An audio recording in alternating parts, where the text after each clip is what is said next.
Good morning to all. आपका पुनः स्वागत है। आज हम इस वीडियो में जो मात्रात्मक क्रांति जो भूगोल के अंदर आई उसके ऊपर चर्चा करेंगे। लेकिन मैं जो भी भूगोल को पढ़ता है या किसी भी उद्देश्य से, चाहे वो एमए का स्टूडेंट हो यानी पीजी का स्टूडेंट हो या कोई यूपीएससी के कंपटीशन की तैयारी करता है, तो उन लोगों से मेरी रिक्वेस्ट भी है कि अगर आप भूगोल को वास्तव में समझना चाहते हैं या भूगोल के दर्शन को समझना चाहते हैं, तो ज्योग्राफिकल थॉट या भौगोलिक जो चिंतक जो विषय है, या ये कहें कि जो भूगोल का एक पेपर होता है या किसी प्रतियोगी परीक्षाओं के अंदर इससे जुड़े हुए टॉपिक उसमें रहते हैं, तो उनको उन टॉपिक्स के अलावा इस पूरे पेपर को या ज्योग्राफी का जो डेवलपमेंट हुआ उसके अंदर जो वेरियस जो स्कूल्स थे, या हम ये कहें कि विभिन्न देशों के जो विद्वान थे उन्होंने जो योगदान दिया समय के साथ, और उस विकास के साथ जो विभिन्न तरह की जो अवधारणाएं, जो सिद्धांत, जो परिकल्पनाएं निकल कर आई, उनको समझने के बाद हम भूगोल को ज़्यादा तार्किक दृष्टिकोण से समझ सकते हैं। साथ ही किसी भी तरह की जो प्रतियोगी परीक्षा होती है जिसके अंदर आपको, हम कहते हैं कई बार स्टूडेंट्स के मेरे पास रिक्वेस्ट होती है कि सर आंसर कहाँ से शुरू करें, कैसे शुरू करें, तो मैं सबसे ये कहता हूँ कि भाई अगर आपको भूगोल को कहीं से भी शुरू करना है, चाहे कोई सा भी पेपर क्यों ना हो, अगर आपने इस ज्योग्राफिकल जो डेवलपमेंट है उसको समझ लिया, जो योगदान जो विभिन्न लोगों ने समय समय पर दिया उसको समझ लिया, आपने भूगोल के डेवलपमेंट की जो विभिन्न जो कड़ियाँ हैं उनको समझ लिया, तो आपके लिए बड़ा आसान हो जाता है कहीं से भी किसी भी स्तर से किसी भी सवाल का जो उत्तर है आप आरंभ कर सकते हैं। आज हम मात्रात्मक क्रांति की बात करेंगे। भूगोल में जो मात्रात्मक क्रांति की हम बात करते हैं, तो वैसे सरल भाषा में हम कहें तो जो गणितीय जो विधियां थी, जो सांख्यिकी जो विधियां थी, उनको भूगोल के अंदर समावेशित करना, जिससे कि ज़्यादा वैज्ञानिक वस्तुनिष्ठ निष्कर्ष निकाले जा सके, उसी को हम मात्रात्मक क्रांति कहते हैं। आवश्यकता क्यों हुई, क्या ऐसा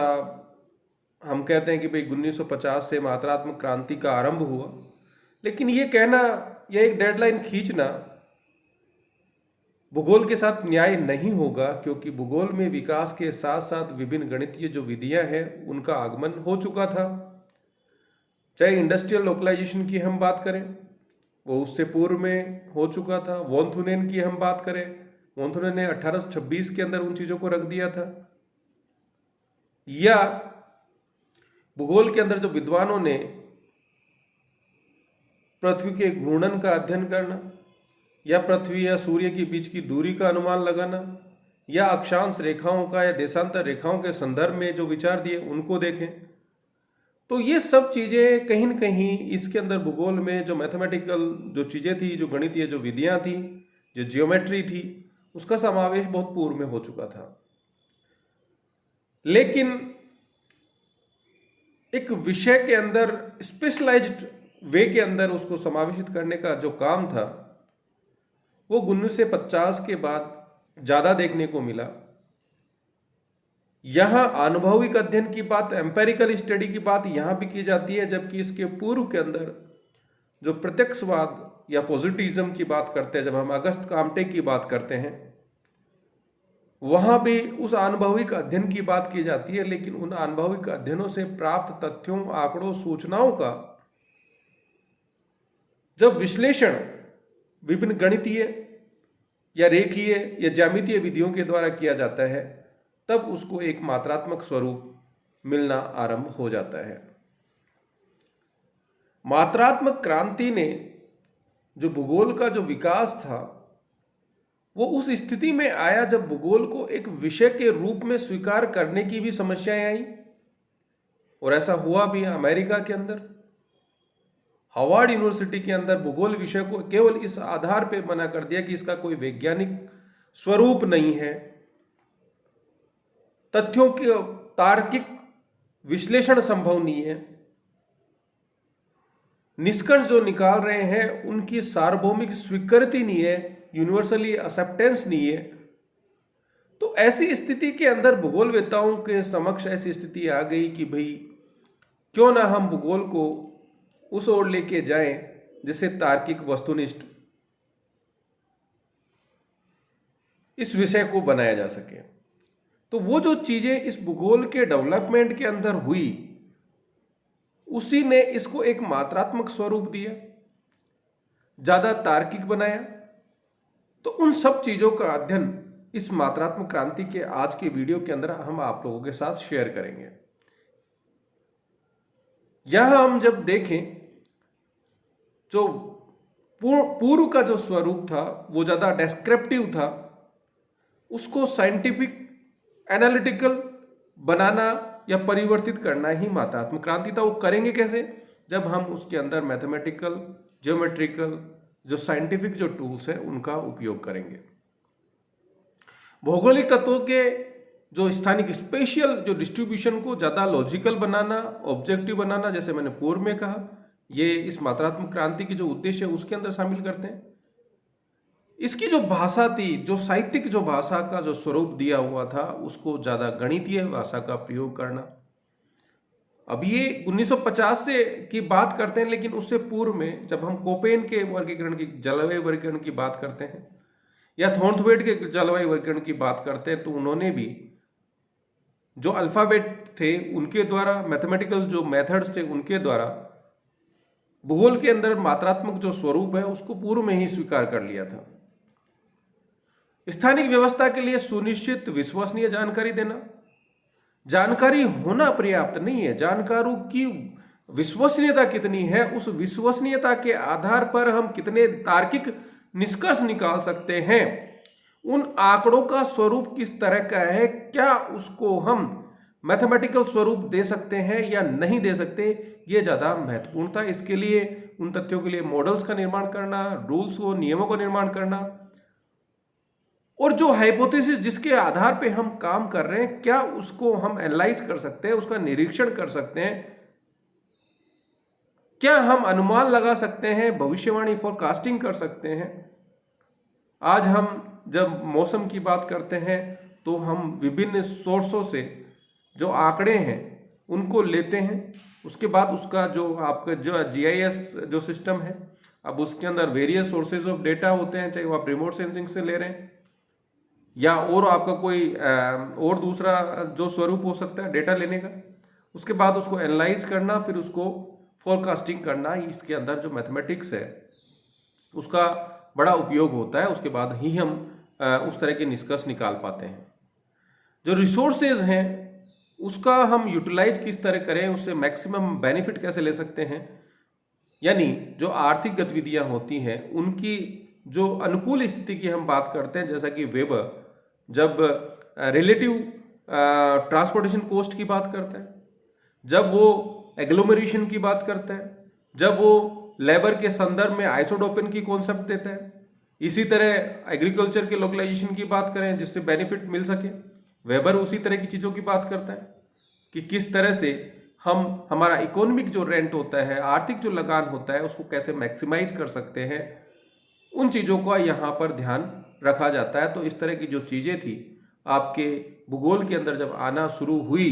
तो उसको सिस्टमेटिक रूप से लेना और उसको स्वरूप को स्वीकार करना, जिससे कि उस तात्कालिक समय के अंदर जो भूगोल के ऊपर ही एक संकट की स्थिति पैदा हो गई थी, जिसके का उसका वैज्ञानिक तार्किक दृष्टिकोण नहीं होने के कारण उसको अस्वीकार कर दिया गया था। तो तात्कालिक जो भूगोलवेत्ता थे, जो विचारक थे, उन्होंने साइंस के जो विषय थे, मैथमेटिकल जो चीज़ें थी, उनको ज्योग्राफी में लाने का काम किया। 1950 के अंदर अध्ययन, अध्यापन, अनुसंधान के लिए जो गणितीय सांख्यिकी विधियों का प्रयोग किया, जैसा मैंने आपसे बताया, जिससे कि हम हमारे इकोनॉमिक जो बेनिफिट्स हैं उसको मैक्सिमाइज कर सके। उसी को मात्रात्मक क्रांति की बात की। बर्टन बहुत बड़े विद्वान थे जिनका रोल क्वांटिटेटिव रिवोल्यूशन के लिए महत्वपूर्ण रहा। उन्होंने इसको कहा भी कि मात्रात्मक विधियों का विकास सर्वमान्य तत्वों की खोज करना है। मैंने जैसे पूर्व में भी कहा कि जब तक यूनिवर्सली किसी चीज की एक्सेप्टेंस नहीं होती, जिसको हर जगह जाके उसके एक्सपेरिमेंट से जो रिजल्ट्स निकलते हैं वो समान नहीं होंगे, तब तक वो विज्ञान नहीं हो सकता। इसलिए यहां इन्होंने उन तत्वों की खोज की, उनके लिए मॉडल्स को तैयार किया, प्रिंसिपल्स की बात की। तो ये बात बर्टन ने 1963 में दी। और बर्टन जब कनाडियन ज्योग्राफर में अपना जो रिसर्च पेपर जो बात कर रहा था, तब इन्हीं चीज़ों को भूगोल के अंदर लाने के ऊपर उनका बल था। जो रिसर्च पेपर था उनका quantitative revolution and theoretical geography, जिसके अंदर उन्होंने भूगोल के अंदर विभिन्न जो सांख्यिकी गणितीय तकनीकों के प्रयोग के ऊपर अत्यधिक बल दिया। उनका जोर यही था किस तरह से हम मात्रात्मक विधियों के आधार पर मॉडल्स का तैयार करें और उसके आधार पर हम फोरकास्टिंग कर सके, भविष्यवाणी कर सके, जिससे कि लोगों को जो बेनिफिट है उसको मैक्सिमाइज किया जा सके। अगर हम इसकी मेरिट्स की बात करें, क्वांटिटेटिव रेवोल्यूशंस की मेरिट्स क्या थी जिससे उस तात्कालिक समय के अंदर इसकी स्वीकार्यता बहुत ज्यादा बढ़ी। तो एक तो ये एम्पेरिकल जो आप ऑब्जर्वेशन करते हो, जब फील्ड में जाकर जब डेटा आप कलेक्ट करते हो तो उनके आधार पे ये चीज की जाती है, लेकिन उसको मैथमेटिकल स्वरूप दिए जाने की। क्योंकि जैसे मैंने पूर्व में कहा कि पॉजिटिज्म के अंदर भी एम्पेरिकल स्टडी की बात की थी, लेकिन उन डेटाओं को किस तरह से हम मैथमेटिकल फॉर्मेट में चेंज कर सकते हैं, इन चीजों के ऊपर जोर नहीं दिया गया था। आपने ऑब्जर्वेशन किया, सर्वे करे, डेटा कलेक्शन किया, फैक्ट्स को एनालिसिस किया। भौगोलिक पद्धति के वर्णन, विश्लेषण और साधारणीकरण में ये सिंप्लीफिकेशन होता है जब आप चीजों को इस तरह का रिप्रेजेंटेशन आप मैथमेटिकल रूप में देते हो। आंकड़ों को एस्टिमेट, अनुमान लगाना, उनका अंतर्वेशन करना, अनुकरण करने में सरलता होती है, इसकी मेरिट्स है। उद्योग, कृषि, भूमि उपयोग की गहनता, भू आकृतियों के विकास की अवस्थिति से संबंधित सिद्धांतों को अच्छे से समझा जा सकता है, पूर्वानुमान लगाया जा सकता है। भारत के अंदर भी सफी ने बहुत बड़ा इन मैथमेटिकल विधियों को कृषि के संदर्भ में किया। क्रॉप इंटेंसिटी के संदर्भ में वीवर के द्वारा मैथमेटिकल मेथड्स को, यहाँ जो स्टैंडर्ड डेविएशन, इन चीजों को वहां पे स्वीकार किया गया। सैद्धांतिक अभिव्यक्ति की जा सकती है, मात्रात्मक गणितीय भाषा का प्रयोग होता है जिससे उनको तथ्यों को आप ज्यादा संक्षिप्त रूप में, ज्यादा क्लियर रूप में रिप्रेजेंट कर सकते हैं। मॉडल्स जो बनाए जाते हैं उसमें किसी तरह का पूर्वाग्रह नहीं होता और आप किसी के साथ पक्षपात नहीं करते। इम्पर्सनलिटी वाली जो चीज है इस मात्रात्मक क्रांति के अंदर बहुत महत्वपूर्ण रही, जिससे कि आप जब किसी भी व्यक्ति या समाज या किसी पिछड़े क्षेत्र के डेवलपमेंट की बात करते हो तो on the basis of fact, जो एक्चुअल में है उसके आधार पर उसके डेवलपमेंट की बात करते हो। इस तरह की जो चीजें हैं मात्रात्मक क्रांति के द्वारा इस भूगोल के अंदर आई सिद्धांतों को और नियमों को निर्माण में ये काफी सहायक रहा। जैसे मैंने आपसे कहा कि जो मात्रात्मक जो क्रांति की बात करते हैं, ये अमेरिका के अंदर जो मात्रात्मक जो स्वरूप है उसको काफी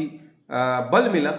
और ये अमेरिका के अंदर ही जो भौगोलिक जो डेवलपमेंट के लिए जो पैराडाइम जो शिफ्ट होती हैं वहाँ उनकी, यानी कि इसकी जो ग्लोबली जो स्थिति है वो उसने भूगोल के पूरे विषय क्षेत्र को प्रभावित किया। जैसे मैंने कहा कि 1948 के अंदर हार्वर्ड यूनिवर्सिटी के जो प्रधान थे, जो उनके हेड थे, जेम्स कॉटन ने ये विश्वविद्यालय स्तर का पेपर मानने से ही इसको अस्वीकार कर दिया। कारण यह था कि इस विषय का कोई वैज्ञानिक स्वरूप नहीं है, यहाँ कोई क्लियरली जो डेटा है वो नहीं है जिसके आधार पर हम निर्णय निकाल सके, एनालिसिस करें। बाद में जब भूगोल को इस तरह की स्थितियों का सामना करना पड़ा तो अमेरिका में स्थानिक विज्ञान भूगोल में मात्रात्मक क्रांतियों के ऊपर जोर दिया गया। जब इस तरह की स्थिति हो गई और साहित्यिक भाषा के स्थान पर मैथमेटिकल जो लैंग्वेज है या उन फैक्ट्स को एनालिसिस वाली जो बात है उसको स्वीकार किया गया और यहाँ केवल डिस्क्रिप्शन की जो चीजें थी उनको छोड़ा और फैक्ट के आधार पर उनको ज्यादा ऑब्जेक्टिव जो डिसीजंस थे उनके ऊपर यहाँ स्वीकार किया गया। और यहाँ इन्होंने साफ कहा कि जो स्पेस को इन्होंने अस्वीकार नहीं किया, स्पेस का जो अध्ययन है वो जरूरी है, यानी क्षेत्र का जो अध्ययन है, स्थान का जो अध्ययन है वो भूगोल की आत्मा होती है, लेकिन उस फैक्ट्स जो स्थान है, स्पेस है, उससे संबंधित जो सूचनाएं हैं वो प्रॉपर होनी चाहिए, विश्वसनीय होनी चाहिए, जिससे कि हम अच्छे निर्णय के ऊपर पहुंच सके, साइंटिफिक अप्रोच को हम स्वीकार कर सके। 1953 के अंदर शेफर ने भूगोल को एक स्पेशल रिलेशन का विषय के रूप में इसको स्वीकार किया। और विलियम बंगी, ये जो विद्वान है, जब आप किसी चीज को एक्सप्लेन करते हो तो उसके कंट्रीब्यूशन को आप अस्वीकार नहीं कर सकते। केवल थ्योरेटिकली है, आप अगर मैथमेटिकल जो क्वांटिटेटिव रिवोल्यूशन को आप एक्सप्लेन करेंगे और जो जिन लोगों ने अपना कंट्रीब्यूशन दिया उनकी आप चर्चा नहीं करेंगे तो आपको उस गहनता तक आप नहीं पहुंच पाते हो। इसीलिए कई बार मैंने देखा है कि बच्चे आंसर लिखते हैं चीजें, लेकिन वो जो पर्टिकुलर जिस आदमी का जो कंट्रीब्यूशन उस विषय को, उस पर्टिकुलर जो अप्रोच है उसको लाने में उनका जो योगदान रहा उसको वो क्लियरिफाई नहीं कर पाते। विलियम बंगे ने 1962 में अपने सिद्धांतिक भूगोल या थ्योरेटिकल ज्योग्राफी में सेफर के विचारों को और ज़्यादा अच्छे से एक्सप्लेन किया, उसको आगे बढ़ाया। और उन्होंने कहा कि geography is the science of spatial relations and interrelations, geometry is the mathematics of space. यहाँ आप इससे देख सकते हो कि ये जो स्पेस जो है उसकी स्थान के जो अध्ययन की बात कर रहे हैं, जो वहाँ से हम जो भी फैक्ट जो वहाँ से हम लेंगे, जो इंफॉर्मेशन हम लेंगे, उसका जब तक जियोमेट्रिक रिप्रेजेंटेशन नहीं होगा तब तक वो भूगोल के रूप में या उसको विज्ञान के रूप में स्वीकार करना पॉसिबल नहीं है। And so geometry is the language of geography, यानी ज्योमेट्री के माध्यम से जब भौगोलिक तथ्यों का जो आपने किसी क्षेत्र या स्पेस से कलेक्ट किए हैं उसका जब तक रिप्रेजेंटेशन नहीं होगा तब तक वो भूगोल नहीं है। एक अतिशयोक्तिपूर्ण बात भी है, इसकी चर्चा हम बाद में करेंगे। लेकिन इन्होंने अपने जो थ्योरेटिकल ज्योग्राफी है उसके अंदर इस तरह के विचार रखे कि और का भूगोल स्थानिक संबंधों, अंतर संबंधों का विज्ञान है, ज्यामितीय स्थान का गणित है और इस प्रकार ज्यामितीय भूगोल की एक भाषा है। तो एक तरह से इन्होंने तो जो ज्योमेट्री है उसको इतना डोमिनेट कर दिया भूगोल के अंदर कि जैसे कि बिना उसके भूगोल की कल्पना करना ही संभव नहीं है। भूगोल के अंदर जो समय के साथ, जैसे मैंने कहा कि जब ये 1950 या उससे पूर्व के अंदर बहुत सारी चीजें रिफॉर्म्स हो चुके थे, तो मानव भूगोल में जो अवस्थिति का जो सिद्धांत था, जो लोकेशनल जो अप्रोच जो होती है उसको गैरिसन 1959 के अंदर, देन पीटर ईगट 1965 के अंदर बात की। इससे पूर्व जैसे हमने आपसे बताया कि वॉन थोनेन ने कृषि अवस्थिति के संदर्भ में, अल्फ्रेड वेबर ने औद्योगिक अवस्थिति के संदर्भ में 1909 में, 1826 में आर्थिक क्रियाओं के संदर्भ में हमने जैसे वीवर की बात की, तो शाफी की बात की, ऑयलिन हुबर, लॉस, इजार्ड, इन्होंने अपने अपने जी एक सेंट्रल प्लेस जो थ्योरीज थी वहाँ भी मैथमेटिकल जो अप्रोचेस थी, ज्योमेट्रिक रिप्रेजेंटेशन थे, उन बातों को स्वीकार किया। केंद्रीय स्थान वह होता है जो अपने चारों तरफ इसी समूहवर्ती जो क्षेत्र हैं उसको वस्तुओं की और सर्विसेज प्रदान करे। तो कितने क्षेत्र पर जो हेक्सागोनल फॉर्म की बात क्रिस्टोलर करता है, जिन्होंने 1933 के अंदर बात की, फिर बास्किन ने 1963 में central place in southern Germany, जो क्रिस्टोलर का जो पेपर था जिसमें वो हेक्सागोनल स्वरूप की बात करता है कि कोई भी जो सर्विस सेंटर होता है वो राउंड शेप में या गोले के अंदर अपनी सर्विसेज नहीं दे सकता। जो स्पेस बीच में गैप रह जाता है तो हेक्सागोनल जो इनका जो रिप्रेजेंटेशन था वो कहीं ना कहीं मैथमेटिकल या ज्योमेट्रिक जो रिप्रेजेंटेशन था उससे जुड़ा हुआ था। अन्य जो चीजें समय के साथ इस भूगोल के मतात्मक क्रांति के दौरान आई, उसमें सामाजिक भौतिकी, मिश्रण, नवीनीकरण, प्रादेशिक विज्ञान, स्थानिक विश्लेषण, इसकी चर्चा हम यहीं करेंगे आगे। अब सोशल फिजिक्स की जब हम बात करते हैं तो ये आपकी जो अप्रोच है, साइंटिफिक अप्रोच, वो सोशल जो रिलेशंस है उसको समझने के अंदर भी यहाँ इन चीजों को स्वीकार किया। स्टीवर्ट विलियम वर्नार्ड ने मैक्रो ज्योग्राफी के विकास के लिए जो सोशल फिजिक्स की जो कॉन्सेप्ट थी उसको ये भूगोल में लेके आए।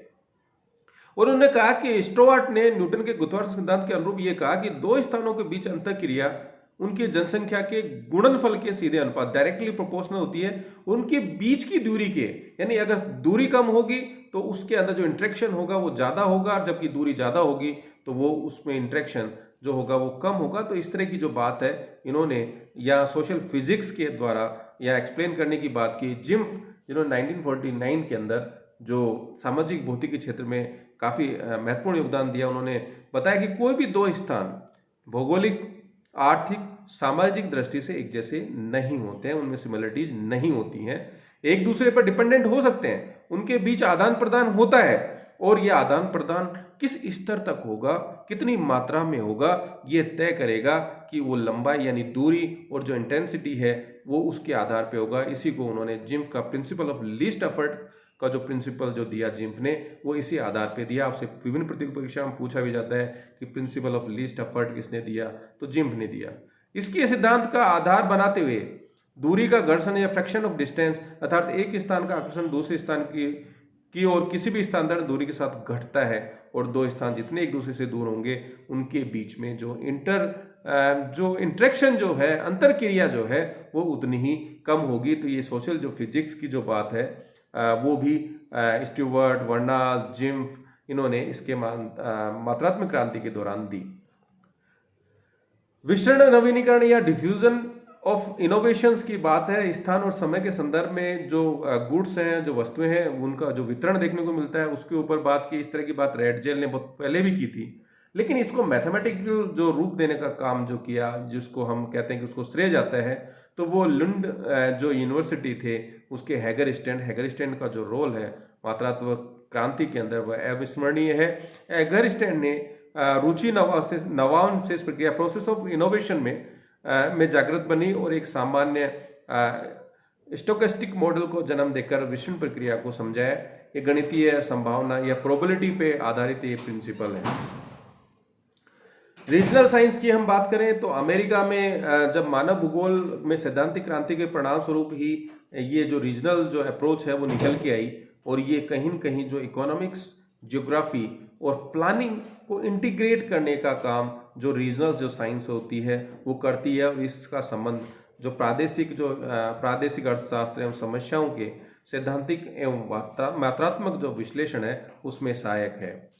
इसके विकास पर जो वाल्टर इज़ार्ड थे 1956 के अंदर, उन्होंने काफ़ी योगदान दिया। उन्होंने कहा कि स्थानिक घटकों को मॉडल को विकसित किया जाए जिससे नगरीय वो रीजनल प्लानिंग या प्रादेशिक योजना को मजबूत सैद्धांतिक आधार मिल पाएगा। प्रादेशिक विज्ञान वह अर्थशास्त्र है जिसमें स्थानिक पहलू, स्पेशियल रिलेशंस की बात करता है, उस पर जोर देता है, और उनके लिए गणितीय मॉडल्स के लिए और इकोनॉमिक्स के जो सिद्धांत है उसको वो स्वीकार करते हुए, उनको बेस बनाते हुए उसके अध्ययन की बात करता है। लोकेशनल एनालिसिस की बात हमने आपसे की। स्थानिक विश्लेषण का जो पर्पज जो होता है वो मानव भूगोल में वस्तुओं की स्थानिक व्यवस्था की ओर आपको ध्यान आकर्षित करना। किसी भी जब स्पेस की बात करते हैं, पर्टिकुलर एरिया की बात करते हैं, उस पर्टिकुलर एरिया के अंदर जो भी रिसोर्सेज हैं, जो भी वहाँ की प्रॉब्लम्स हैं, या उनको फैक्ट रूप में हम उसको कलेक्ट करें। किसी पर्टिकुलर एरिया के अंदर पॉवर्टी की समस्या है तो उसके अंदर, उस दायरे के अंदर कितने लोग आते हैं उसको एनालिसिस किया जाए, तो ये लोकेशन एनालिसिस का बात है। इसका कई बार इसे स्पेशल साइंस भी कहा जाता है। पीटर हेगेट का मानव भूगोल में अवस्थिति विश्लेषण, locational analysis in human geography, जो उनकी बुक भी थी, वो जो योगदान था इस स्थानिक विश्लेषण को एक्सप्लेन करने में महत्वपूर्ण रहा है। तो ये आपको पता होना चाहिए कि locational analysis in human geography में जो योगदान जो है जिन्होंने दिया वो पीटर हेगेट थे ह्यूमन ज्योग्राफी में। तो ये जो विषय है ये ह्यूमन ज्योग्राफी के अंदर भी आते हैं, ज्योग्राफिकल थॉट के अंदर भी इनको शामिल किया जाता है। अब हम बात करें कि मात्रात्मक क्रांति को जब इतना एक्सेप्टेंस मिला तो कुछ चीज़ें ऐसी भी हुई कि इसमें कुछ इस तरह की अतिशोक्तिपूर्ण बातें हुई। भूगोल को ज्योमेट्री घोषित कर दिया गया, जबकि मानव और वातावरण संबंध जो होते हैं उसमें ह्यूमन जो वैल्यूज होती हैं उनके ऊपर कोई ध्यान नहीं दिया गया। जहाँ ह्यूमन होता है उसकी साइकोलॉजी को समझना, उसकी जो विभिन्न जो परिस्थितियाँ होती हैं वहाँ उसके आर्थिक और सांस्कृतिक जो वातावरण होता है, सामाजिक स्वरूप होता है, उसका बड़ा व्यापक प्रभाव पड़ता है। तो उन चीज़ों को कहीं न कहीं ये जो मात्रात्मक जो क्रांति है, जो एक उसको गणितीय रूप देना चाहती है, ज्योमेट्रिक रूप देना चाहती है, वो संभव नहीं है। हर व्यक्ति की अपनी व्यक्तिगत समस्याएं होती हैं, व्यक्तिगत सोच होती है, और व्यक्तिगत सोच के ऊपर उस व्यक्ति के परिवार, उसका परिवेश, उसका सामाजिक वातावरण, उसकी जो जिस जगह वो रहता है, उसका जो बड़े उसमें किसी राज्य का, राष्ट्र की नीतियों का, सबके उसके ऊपर प्रभाव पड़ता है। अब यहाँ अगर हम कहें तो ये धर्म तथा तत्व विज्ञान को से अलग करती है, यानी पर्यावरण और मानव के जो संबंध हैं उनको उस रेफरेंस में समझने में जो मात्रात्मक क्रांति है वो सफल नहीं हुई। स्थानिक विज्ञान को स्थानिक ज्यामिति में परिवर्तित किया, यानी ज्यामितीय भाषा के आधार पर आप मानव और वातावरण के संबंधों को कैसे समझ पाएंगे। उनके अंदर बीच के अंदर जो इंटर रिलेशंस है उनको हम एक्सप्लेन नहीं कर सकते। अनुभविक जो आंकड़े होते हैं उसके आधार पर हम मॉडल्स का निर्माण करते हैं, लेकिन जो सांस्कृतिक जो कल्चरल जो क्वेश्चंस हैं, लोगों की जो विश्वास है, उनके इमोशंस हैं, उनकी इच्छाएं हैं, उसकी अपेक्षाएं हैं, उनका डर है, उनको आप इनके आधार पे उनके अपने पूर्वाग्रह होते हैं, उनको आप मात्रात्मक स्वरूप कैसे दे सकते हैं और उनके आधार पर किस तरह से आप मॉडल का निर्माण कर सकते हैं। स्थानिक विश्लेषण पर जोर देता है और ये जो स्थानिक विश्लेषण है ये पूंजीवाद को बढ़ावा देता है। यानी कहीं न कहीं जो मात्रात्मक जो क्रांति है वो पूंजीवाद को बढ़ाने का काम करती है, रिसोर्सेज के एक्सप्लोरेशन की बात करती है, एनवायरमेंट जो एक इम्बैलेंस की जो स्थितियां हमें देखने को मिलती है उसकी तरफ हमें ले जाने की बात करती है, कहीं न कहीं ये सोशल एक्सप्लोरेशन की बात करती है, ये रिसोर्सेज को सेंट्रलाइजेशन की बात करती है। तो ये जो चीज़ें हैं, जो मार्क्सिज्म जो है इसका बहुत ज़्यादा बड़ा विरोधी भी रहा है कि इस तरह से कुछ लोगों का संसाधनों पर नियंत्रण हो जाएगा और एक विशेष तरह की जो परिस्थितियां हैं, बेरोजगारी जैसी स्थितियां हैं, एक्सप्लोटेशन की स्थितियां हैं, नेचुरल रिसोर्सेज की, ह्यूमन की वो स्थितियां इस मात्रात्मक क्रांति की एक क्रिटिक के रूप में हमें देखने को मिलती है। और ये जो सोच है ये अतिशुक्तिपूर्ण है कि मनुष्य जो संसाधन जो होते हैं वो केवल और केवल मनुष्य के लिए बने हुए हैं, मनुष्य उन संसाधनों का दोहन करेगा। तो इसको हम गणितीय भले ही हम कह सकते हैं सही हो, लेकिन एक मानव और वातावरण के बीच में एक संतुलन की जो स्थितियां हैं वो बिगड़ जाएंगी और जो पूरा पारिस्थितिकी जो तंत्र है उसमें इम्बैलेंस की जो स्थितियां हैं वो हमें देखने को मिलेगी। और ये जो मानव और पर्यावरण का जो संबंध है उसको हम मात्रात्मक विधियों के द्वारा उस पूरी तरह से हम एक्सप्लेन नहीं कर सकते। और ये कहीं न कहीं जो मनुष्य को भी एक न्यूट्रल एलिमेंट के रूप में वो करता है। केवल फैक्ट इंपॉर्टेंट है, फैक्ट के आधार पे आप निर्णय निकालते हो, फिर मनुष्य की खुद की स्वयं की क्या भूमिका है। मनुष्य जो भावनात्मक आधार पे या तात्कालिक समय स्थिति और परिस्थितियों के आधार पे जो वो निर्णय लेता है, तो क्या आप तथ्यों के आधार पे निर्णय लेंगे तो इसका मतलब आप जो वस्तु स्थिति है उन समस्याओं का दूर नहीं कर सकते। विशेषकर जो विकासशील और अविकसित देश हैं वहाँ पर विभिन्न तरह की सामाजिक सांस्कृतिक समस्याएं हैं, जातिगत इतनी विविधताएं होती हैं और वहाँ जो निर्णय प्रक्रियाएं जो होती हैं, विकास का जो आधार होता है उसमें वो बाधक भी होती हैं। और कहीं न कहीं उन अगर प्रक्रियाओं को हम ध्यान में नहीं रखेंगे, केवल फैक्ट को आधार बनाएंगे तो हम एक रीजनल इम्बैलेंस की तरफ चले जाएंगे, तो उसको ये समझने में उतना सक्षम नहीं हो पाया। साथ ही कि ये जरूरी नहीं है कि जो मैथमेटिकल जो मेथड्स हैं, जो ज्योमेट्रिक जो मेथड्स हैं या फिजिक्स के जो सिद्धांत है उसको हर जो भूगोल जो पढ़ने वाला है, वो चाहे अध्यापक हो चाहे वो विद्यार्थी हो, तो उसके लिए जरूरी नहीं है कि वो चीज़ें समझ में आए तो इसका मतलब वो भूगोल को नहीं पढ़ सकता। अगर मात्रात्मक क्रांतियों को आधार बना लिया जाए तो जो सोशल साइंस के रूप में भी भूगोल को स्वीकार किया जाता है साइंस के साथ साथ, तो उस तरह की जो स्वीकृति है, एक आप विषय को कुछ लोगों तक लिमिटेड करने की जो बात है, ये मात्रात्मक क्रांति उसको लेकर आता है। तो ये इसका भी यहाँ पर विरोध किया जाता है। आप जब मॉडल्स बनाते हैं, हम कोई प्रिंसिपल्स बनाते हैं, उसके लिए आपके लिए सबसे ज़्यादा जरूरी होती है कि आपको विश्वसनीय आंकड़े चाहिए। अब ये विश्वसनीय जो आंकड़े हैं उसके लिए एक प्रॉपर इंफ्रास्ट्रक्चर होना चाहिए, आपके पास रिसोर्सेज होने चाहिए। लेकिन हो सकता है कि जो विकसित देश हों उनके पास इस तरह की स्थितियां हों, लेकिन जो थर्ड वर्ल्ड है, जो अविकासशील या विकसित जो देश हैं, वहाँ पर जो सूचनाएं हैं, जो तथ्य हैं, उनके लिए प्रॉपर इंफ्रास्ट्रक्चर नहीं होने की स्थिति में जो आंकड़ों की जो अवेलेबिलिटी है वो नहीं होगी, तो हम किस तरह से विश्वसनीय मॉडल या सिद्धांत तैयार कर पाएंगे। तो ये एक समस्या है और गुणात्मक पहलुओं की अपेक्षा करता है, तथ्यों पर आधारित पूर्वानुमान। अगर आपके पास सूचनाएं गलत मिल गई, सूचनाओं का जो कलेक्शन है अगर वो ज़्यादा रिलायबल नहीं है, तो आपके द्वारा जो भी फोरकास्टिंग या पूर्वानुमान लगाए जाएंगे तो निश्चित रूप से वो जो निर्णय है वो गलत होंगे। तो इस तरह की जो स्थितियां हैं वो हमें इस मात्रात्मक क्रांति के बाद जब इसका हम एनालिसिस करते हैं तो वो चीज़ें हमें देखने को मिलती हैं।